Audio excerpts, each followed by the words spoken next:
Les expériences et les partages d'expériences, ça amène toujours énormément de matière, ça amène toujours des éléments concrets parce que ça vient d'histoires business réelles et ça permet de nous nourrir au quotidien et de nous permettre d'avancer. Alors ce que j'ai le plus apprécié, c'est l'authenticité. C'est finalement de se retrouver sans connaître, en tout cas pour moi, c'est ma première participation, et de se retrouver avec des gens qui finalement tombent un peu le masque, tombent un peu la veste et on discute en toute sincérité de nos problématiques qui sont convergentes.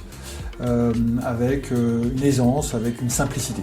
La tonalité assez franche entre dirigeants, c'est-à-dire qu'on n'est pas dans un storytelling sur nos expériences, on se raconte très franchement des expériences de dirigeants qui ont marché, qui n'ont pas marché, et on apprend beaucoup dans cette manière de dialoguer. Le format table ronde permet un échange et une certaine convivialité.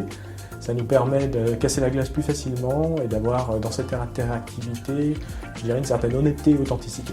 Est-ce que j'ai eu des réponses concrètes à des questions que je me posais? Clairement, il y a des expériences qui ont été partagées et qui sont des expériences que j'ai vécues ou que je pourrais peut-être vivre et qui effectivement éclairent un petit peu la façon dont on gère une entreprise. Très clairement, sur l'atelier M&A, oui, il y a certaines réponses très concrètes qui m'ont vraiment beaucoup parlé et qui me permettent de réfléchir à peut-être des évolutions dans ma posture. Au-delà des réponses, partager ses problèmes, c'est déjà très intéressant.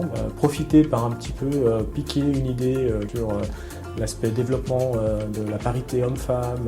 Oui, tout un tas de réponses concrètes, notamment dans des échanges de feedback, de retour des uns et des autres sur des petits use cases bien concrets. Les discussions portant sur les acquisitions. Mail in Black a cru de manière organique ces dernières années. Et donc entendre d'autres dirigeants vraiment faire des partages d'expériences sur leurs acquisitions en France ou en Europe est particulièrement intéressant. Moi je pense que c'est un événement qui est extrêmement enrichissant et qu'il faudrait le refaire sur un rythme beaucoup plus régulier.